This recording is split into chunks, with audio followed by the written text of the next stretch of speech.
life a promise. I won't quit, keep going till I got it. I won't give up till I'm on top. Yeah. Hey, welcome back to the Fantasy Football Plug Show with your host, Scott Fenner. Today we're going to be going over my 1 through 20 out of the top 200 PPR players for your 2023 Fantasy Football Drafts. All right, let's jump into it. I'm going to go over my top 20. I'm also going to be going over certain players in a little more detail. I'm calling them my plug picks. So we got about 7 of them on today's episode. The other 13, I'll just be kind of going over the names, maybe a couple little words about them, but nothing too in-depth. So my number 20 is going to be Josh Allen. He is my number 1 rated quarterback because of his passing and rushing ability, the high-powered offense that they're on, and just being all around great. And then if you look at this year's, like typically I won't draft a quarterback in the first 3 rounds. I think that'll probably change next year because the top quarterbacks were so important to have one come fantasy playoffs. And those were the teams with top quarterbacks that were making it into the playoffs. So, at least in most of my leagues. I believe that it's going to be somewhat necessary to have a solid quarterback on your team, at least until the great quarterbacks. You know, if the league goes more towards a running league for the quarterbacks and they have those rushing stats, slash super high powered offenses, quarterbacks are going to be more important. I know I did talk about him a little bit, but was not one of my plug picks. We're going to move into number 19. This is one of my plug picks. My number 19 is going to be Breece Hall. Breece Hall this year had a ACL tear, so pretty serious injury to be coming off of. He's young though. He'll be going into his second year. He was a rookie last year. He had seven games played this year. Technically, he got hurt during the 7th game. He had like 6 full games, and he wasn't even the full back until a couple weeks in. Michael Carter got a good amount of the touches, so he's one of those guys that you really want on your team, because he is such a difference maker, and especially if Aaron Rodgers does end up going to the Jets, they'll probably be a little more competitive next year, and they were already very competitive this year. Very good defense. If they put an offense with that defense, which they had when Breece Hall was healthy, they're going to be a scary team to play against, and he will get his touches. He'll get his touchdown opportunities, and he's got all kinds of skill, both pass catching and running. He only got 99 total touches this year, but he got 99 touches in like 7 games. Quick math, that's not that great of a touch count, but like we said earlier, he did not become the guy until a couple weeks into the season, and he ended up getting hurt a little bit into game 7, so that's really on like 4 or 5 games, and you're looking closer to like 17 or so touches, 16, 17 touches in those 4 or 5 games that he was like the guy. Also, they have an improving offense. He only turned the ball over 1 time in that entire 7 games. He had 5 targets a game, so he's a pass catching back.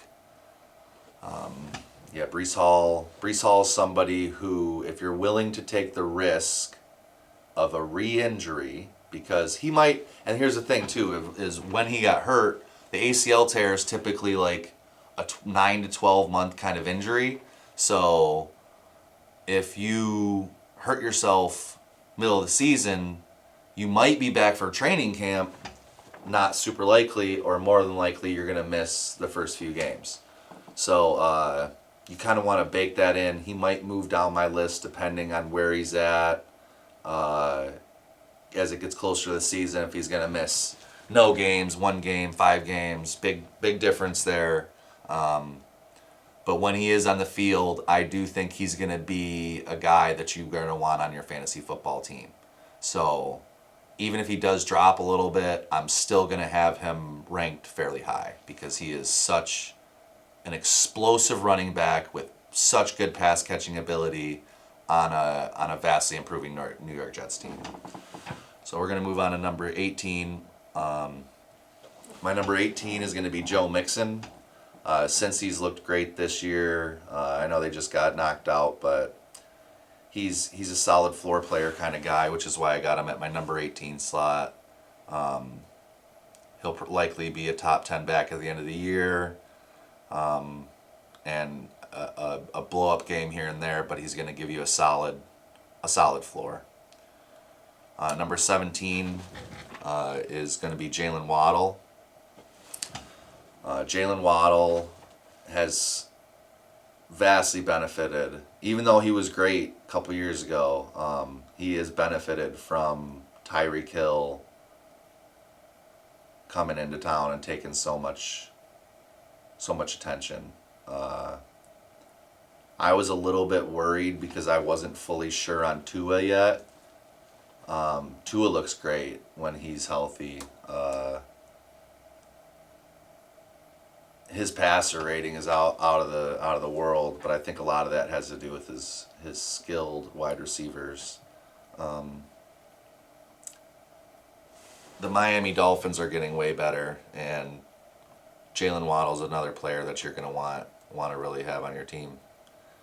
Number 16 is going to be another one of my plug picks. Number 16, I have CeeDee Lamb. CeeDee Lamb this year kind of started out a little bit slow, but really picked it up as the season went on. It didn't really seem to matter who was in there at quarterback. He still did pretty well. It seemed like he did better when Dak was in there. Pretty obvious statement, but yeah, he had all kinds of opportunity. He was getting 9 targets a game. He had no turnovers on the entire year and 9 touchdowns. So that's a solid number that you're going to want. He was averaging almost 13 yards a catch, and the Dallas offense seems to be holding strong right in that semi-elite tier, which will give a lot of super high scoring games, and which is why that so many Dallas players are so fantasy relevant. The most of which being likely CeeDee Lamb or maybe Tony Pollard next year. Tony Pollard's got a chance to jump. He has a chance to really jump this list. If something happens with Zeke leaving town, or he becomes really the more workhorse back. But as of right now, CeeDee Lamb is really still the face. Well, Dak's the face, but the pseudo face, the second face to the Dallas Cowboys, and he will be there for a long time, and he will continue to get fed, and possibly, it was only his second year this year, he might keep getting fed even more. Just keep feeding him, Dallas. Number 15, AJ Brown on the Philadelphia Eagles. What a great move. I mean, wow. The Philadelphia Eagles jumping in and just kind of stealing A.J. Brown from Tennessee. That's another thing that worked out super well. Didn't really fully know how well that was going to work out. I was higher on Jalen Hurts because of all that, but A.J. Brown looks the part. Devontae Smith has benefited also slightly from A.J. Brown being there. Both of them have such skill sets that put them where they're at. He's not a super volume guy yet. I do think Philly takes it a slight step up in passing next year, only because the injury to Jalen Hurts, I would think, would scare the team a little bit into calling a little bit less designed runs, which in turn I think will turn into a little bit more passing, and passing volume on that team typically goes to one or two guys. So, I mean, you could throw Dallas Goedert in there too, but it's Devontae Smith and it's A.J. Brown that are getting the targets. Let's move on to number 14. Number 14, Davante Adams. Davante Adams could move down or up on this list. He is possibly the most skilled wide receiver on this list, but the question marks behind Derek Carr, behind who's going to be the quarterback there, behind his future there, because he kind of spoke out a little bit against the organization when them and Derek Carr had a whole little thing going on. So, Davante Adams, he has a chance to move up or down on that list, but he's my number 14. We're gonna move on to number 13. This is another one of my plug picks, and a player that I was not super high on going into this year, and I was wrong. I was vastly wrong about this. I had a little bias against it because he plays against my favorite college team, or he's one of the rivals of one of my college teams. So he played for Michigan State, and I am a Michigan fan. Go Blue, baby. Yeah. So Kenneth Walker really, really surprised me this year. He kind of came out the gate slow, but that was mostly due to Rashad Penny was still doing well as he was starting the season and ended the season last year on a tear. So Rashad Penny, I think in the last 5 games of last season was, I believe, maybe RB1 or 2 in most formats, and then came out with a little bit of steam to start the season before his season-ending injury. But that's a typical Rashad Penny MO, which is why Kenneth Walker and Rashad Penny were kind of going neck and neck in last year's drafts, and even Kenneth Walker going ahead of Rashad Penny in many instances. But yeah, I was not as high on Kenneth Walker. I was wrong. This man gets the touches. He's not a huge target guy. He's averaging around 2.5 a game. That could slightly increase. I doubt it, because Seattle's not a big dump it down to your running back kind of team. They're a run heavy team, which is great for running backs. He'd probably be higher up on my list if he did pass catch a little more, but he has some of the ability, so I doubt that they go towards that, but it is a possibility. He has a real motor on him. The dude just churns. He just chugs and chugs and chugs and chugs. He reminds me a little bit of Marshawn Lynch. I mean, I know he plays for Seattle. That's probably why. But he keeps going. The dude's got a motor on him, and he doesn't like to go down on first contact. He had nine touchdowns this year. He was averaging 4.5 yards a carry. And Seattle running backs is a place where historically you've wanted to be. Not almost every year, most years we've had Seattle running backs perform at very high levels. I mean, there's a couple years here and there where there wasn't much in the way of running backs for Seattle, but when they get a good running back, they're a run-heavy team, and they are going to feed the running back, especially if you have a workhorse running back there, and it's looking like that's what he's going to be, especially next year coming right out the gate. I mean, his numbers were great already, and then he only played in 15 games, and he wasn't the guy until maybe Week 5, he had no more than 8 rushing attempts before week 5.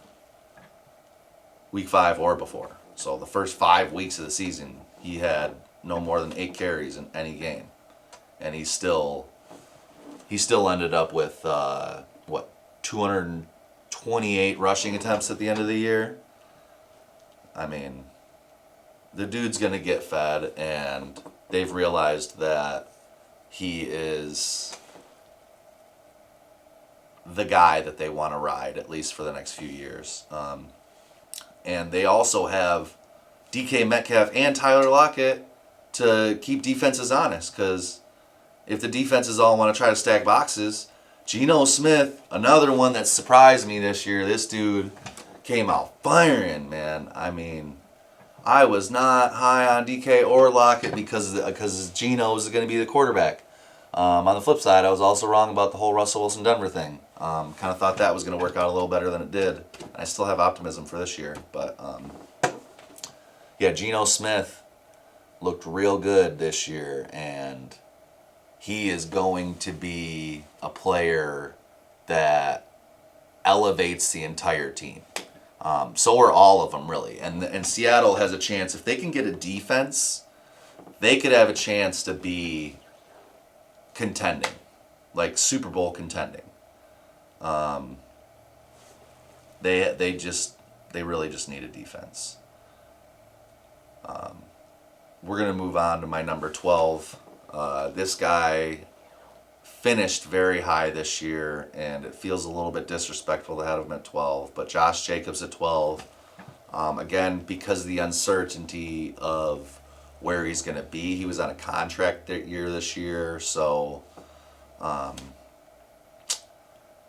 just don't know if he is going to get fed nearly as much as he was. I don't know if he's going to be on the Raiders next year. Wherever he goes, they're probably going to pay him. When they pay him, that means they're going to want to workhorse him. If they pay him too much, and he goes with the Todd Gurley, Le'Veon Bell route, and is, complaining every time he gets a sore ankle, and Coach, I can't play. My ankle hurts. I just need to sit on this $28 million, $35 million, $100 million check and rest my ankle. So they're like, out of town, out of Dodge, So, I have a little bit of skepticism about running backs who end up getting big contracts, and I just see it coming this year for Josh Jacobs with how well he did this year. So, because of that, I am projecting a step back. My number 11 guy, Nick Chubb. Kareem Hunt took a heavy back seat this year, and Nick Chubb was the guy again. If the dude caught any more passes, and honestly, he could move up he could be a number 1 overall back, even without pass catching, because of how run heavy that team is. But with Deshaun Watson coming into town, it feels like there might be a little changing of the guard. So I'm a little bit scared of Nick Chubb this year, because it feels like the skill is definitely there. 100% the skill is there. But we don't know about the opportunity, really. I don't know about the opportunity, at least. Amari Cooper looked really good this year. Deshaun Watson, if he gets his feet under him, we know what he's been in the past. He is a slinger. He is also a runner, which means maybe less touchdown opportunities within the 5-yard line. Maybe a couple less rush attempts per game because Deshaun Watson's getting those, and or he's tossing the ball instead of doing a running play. A little bit scary on Nick Chubb. Still a great running back, would still take him. Don't get me wrong. Saquon Barkley at number 10. Saquon Barkley, another one, finished real well this year. He should have been, I'd say, more of a PPR monster than he was, but that offense is just, it's not quite well-rounded enough for him to excel yet. They don't have any wide receivers. Teams are able to stack boxes. He's skilled enough that he was still able to do really well with stacked boxes. A lot of that's with all the opportunity he was getting. I mean, he was playing quarterback at times. So, and not just like for a couple play here and there. He was in it for, I want to say, an entire half. But yeah, so we're going to move on to my number 9. My number 9 is Stephon Diggs. Super high-powered offense. Josh Allen's favorite target. One of the best targets in the league. He's getting a little bit older, so that's a little bit scary, but I think he's still got a little bit at least left in the tank. Enough left in the tank to have an elite season at least next year. So we'll see where he goes from there, but we got Stephon Diggs at my number 9 slot.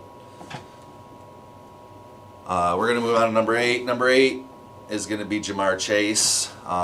Sticking with our high-end wide receivers, I have him a little bit ahead of Diggs because he's younger, he's shown the ability to make big catches. He's on a super high-powered offense as well. And he's Joe Burrow's favorite target. Him and Joe Burrow have been playing since college together, and you know, they are both just so good together, and they love each other, and I don't think there's any way that he's not going to get massively targeted for the next however long he's with Joe Burrow. So with skill and target share, easy top first round pick. And on to number 7, Tyreek Hill. We got two wide receivers from Miami in our top 20, and Tyreek Hill to me is just, it's easily the better of the two. He's one of the fastest people in the world. He's actually not even the fastest in the NFL. There's a few people faster than him, but in terms of speed, hands, cuts, separation ability, the dude's just insane. He can make people look real silly. So yeah, Tyreek Hill at my number 7. And when I got at number 6, I got another one of my plug picks. This is going to be Tyreek Hill's buddy here. At least I don't know if they're still buddies, but former buddy at least. I'm guessing they'd still be friends. They're both seem like pretty cool people. My number 6, Travis Kelce. Travis Kelce, I was a little bit worried about this year. One, because he's getting older. Dude's like 33 this year. Next year he'll be 34. It doesn't. I'm 34, so I know where my body's at. But I'm not a professional athlete either. So, but he's gonna be. He's another year older. Let's see if he wins the Super Bowl this year. I know he's already had one in the past. But I think another one would kind of, you never know when these guys are actually going to hang it up. They could easily hang it up at the height of their career. So I'm not saying he's gone next year. I would be super, super surprised if he was gone next year. Little bit less surprised if he wins the Super Bowl, but I would be super surprised if he's gone next year.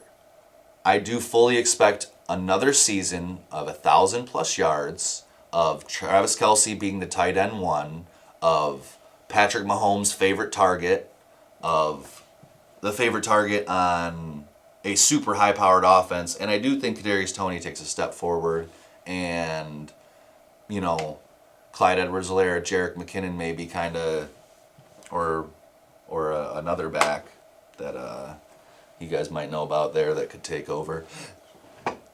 Isaiah Pacheco. Kansas City with Patrick Mahomes is just one of the scariest offenses in all of fantasy football, and Travis Kelce is the guy on Kansas City. So, I mean, he had a 4-touchdown game. I don't know if you guys watch Travis Kelce and Jason Kelce's podcast. I don't know exactly what it's called, but Jason was giving Travis a little bit of crap for catching 4 touchdowns in a game on like, I want to say maybe 4 or 5 catches, like 4 or 5 catches for like 17 yards and like 4 touchdowns. You know, he's like, you don't do anything and then you just get all the glory, you know? So, yeah, they're funny. I like them. I'm really happy that they're both in the Super Bowl. I was pulling for both the other teams in the championship, AFC and NFC championship games, but I really, really do like the Kelceys. So I'm very happy for both of them. I couldn't even imagine what their family is thinking right now, having both of them in the Super Bowl. Gotta be such a cool feeling. Congrats to the Kelce family, Travis Kelce. I know you're not seeing this, but yep. Derrick Henry is going to be my number 5. We're moving on.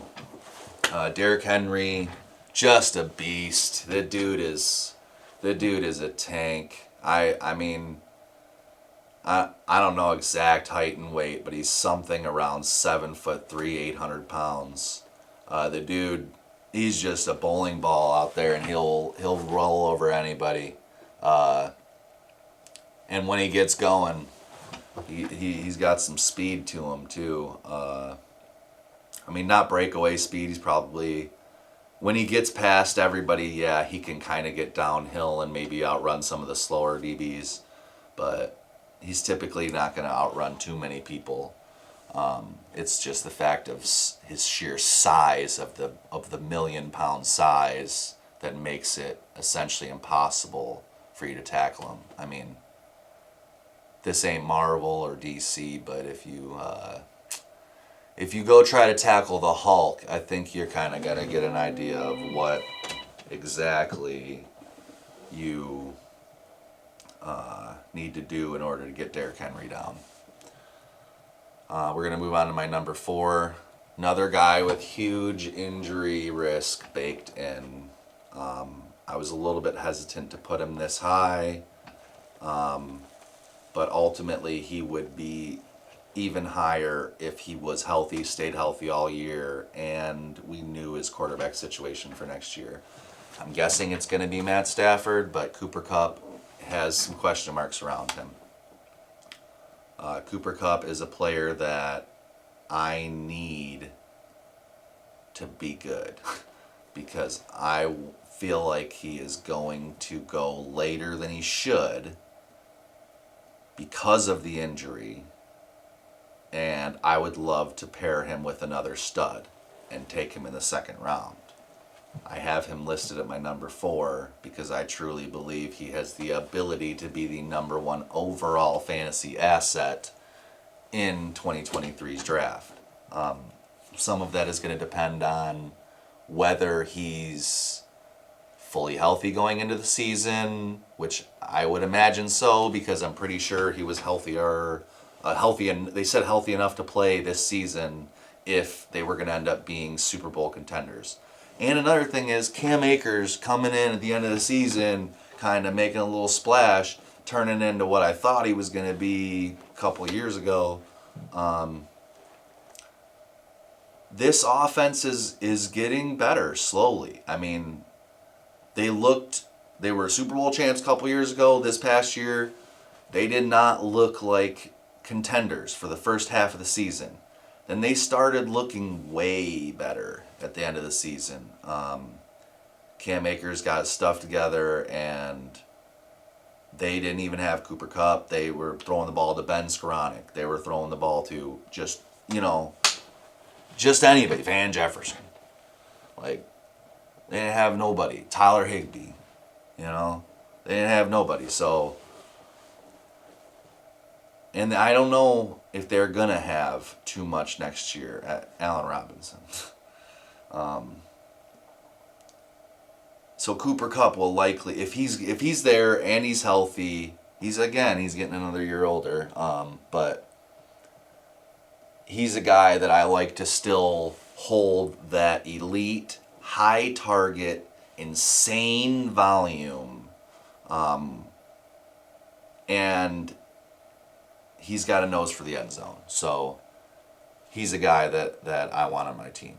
I know I went a little more in depth on him. He's not one of my plug picks. The next three are actually going to be plug picks.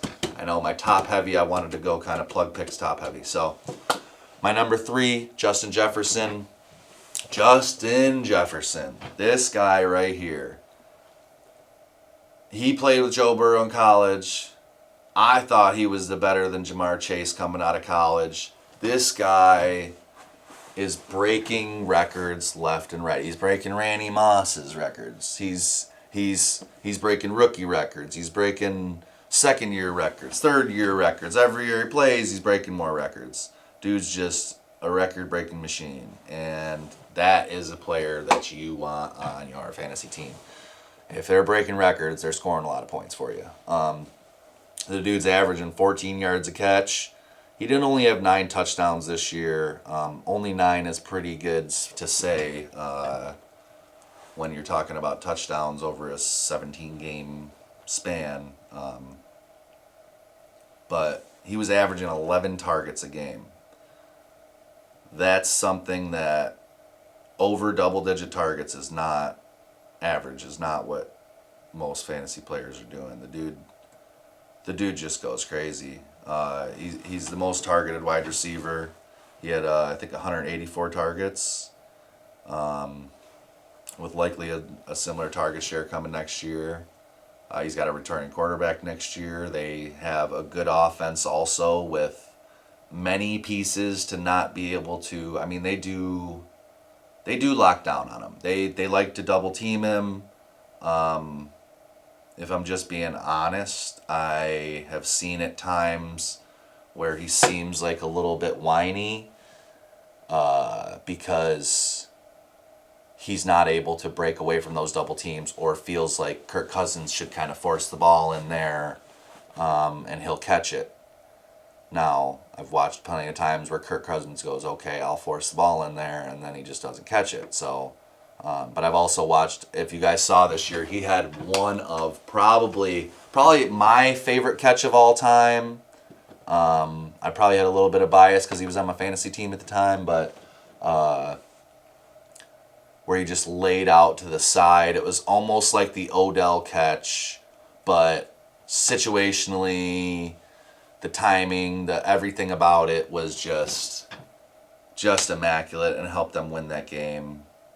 So that is probably my favorite catch of all time, and he is a player that I'm going to be going after very heavily and very strongly in the 2023 fantasy football drafts. We're going to move on to our number 2 guy. That's going to be Austin Eckler. Austin Eckler is a gamer. This dude loves to ball. He's somebody that you're going to want on your team if you can get him. You're likely going to need a top 2 pick in order to get him because everybody knows about him now. The dude is a pass-catching G.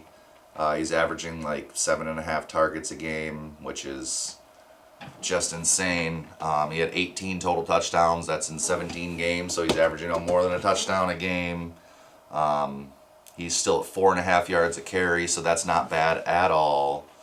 And he's the most targeted back in fantasy football. He's on a pass-heavy offense that just seems to be, I wouldn't say necessarily getting better, but they're a top offense in the NFL. They have a lot of weapons all around, and Austin Eckler, aside from their quarterback, is probably their biggest weapon. He's extremely likable. For whatever reason, I like that on my team. I know he really likes fantasy football, so because he likes fantasy football, he's really going to try to do well for your team. He doesn't know who you are, but he cares about your team to an extent. He wants to do well for himself. He wants to do well for his team. He wants to do well for the league and look good for the league.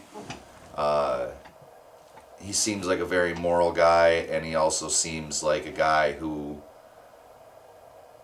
wants to win. and that is the kind of guy that I want on my fantasy football team, especially that 7.5 targets a game. So him and Christian McCaffrey are so close this year in my rankings. I do have Christian slightly above at my number one slot.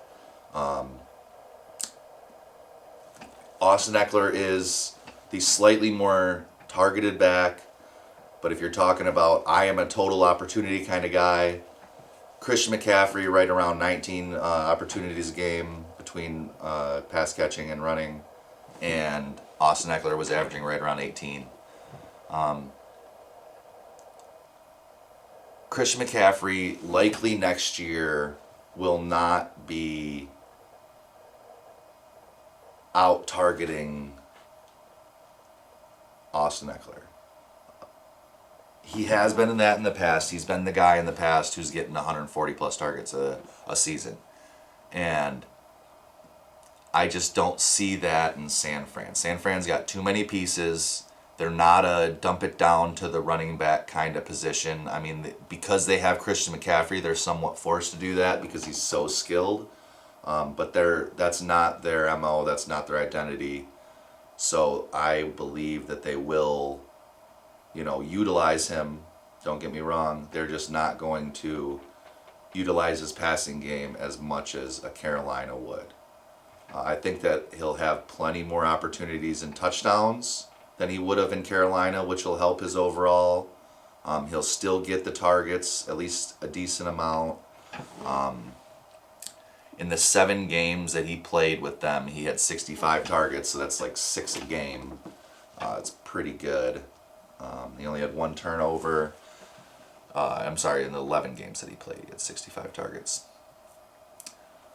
He did have 11 total touchdowns in those 11 games that he played with San Fran. 6 rushing, 4 receiving, and 1 passing touchdown. Dude had a passing touchdown.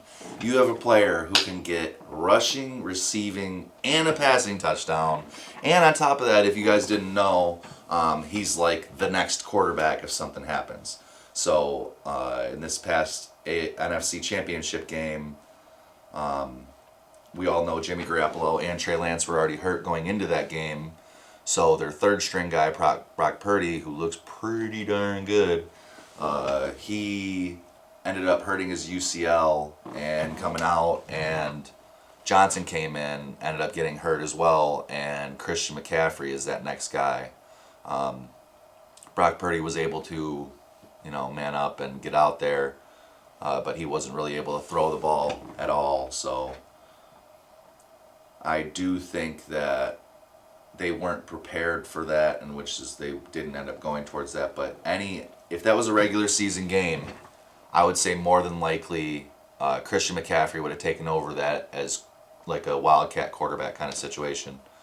And there's not a ton of backs like that. Saquon himself, there's a couple backs out there that would and could take over at quarterback if their main quarterbacks got hurt and they didn't have anybody else on the sidelines. Christian McCaffrey is just such a difference maker in terms of his athletic ability, his explosiveness, his ability to separate. Dude reminds me of LaDainian Tomlinson back in the day with his burst and his escapability, and even his run after contact. The dude will shut off tacklers, bounce right off, and just keep it going. And as we all know, he's got great hands. He can catch the ball with the best of them. And there's so many weapons on that team that, there's no chance that defenses can stack boxes against the San Francisco 49ers to try to stop that insane running game that they got over there now. Really all they need is a quarterback, and they are going to be so scary of a team. A healthy Brock Purdy was looking pretty good with them, and they were very dominant. I couldn't even imagine what they would look like if they had a player like Patrick Mahomes. But yeah, Christian McCaffrey is going to round out my top 20 PPR players. So that's your show today. Signing out, Fantasy Football Plug. Y'all have a good night.